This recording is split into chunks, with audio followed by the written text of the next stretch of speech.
Opisyal lang binuksan sa publiko ang isang art gallery sa Lapu-Lapu City, Cebu, kung saan makakakuha ng buo ang kikitain ng mga local artists mula sa naibentang obra. Yan ang ulat ni Jessie Atienza ng PTV Cebu.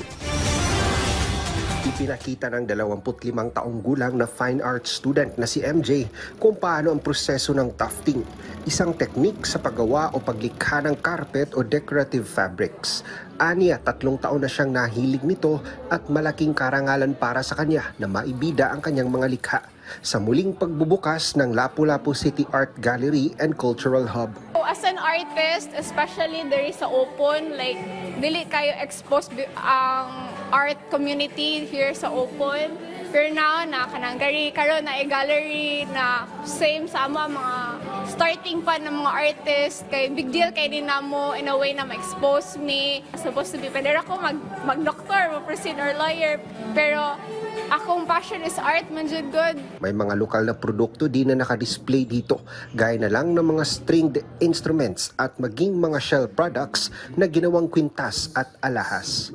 Ayon sa direktor ng gallery, maaaring maibenta ang mga gawa ng mga local artists dito at lahat ng kikitain ay mapupunta ng buo sa mga artist. Let's face it, passion doesn't pay the bills. So that's one way na tutulungan namin yung mga artist na hindi kami magkakat sa mga nila, sa sales nila.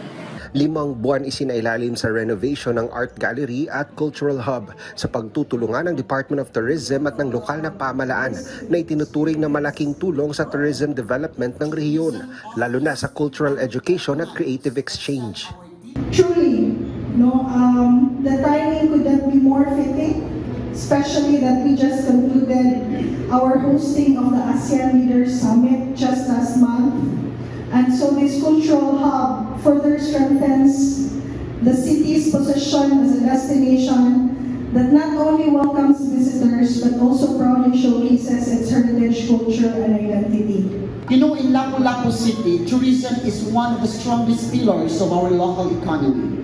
This is why we must continuously improve, innovate, be creative in our efforts. By protecting and strengthening our tourism industry, which naadli ang atong mga partners karon, we are also protecting the livelihoods, the opportunities, and the well-being of our people, the Opunganos.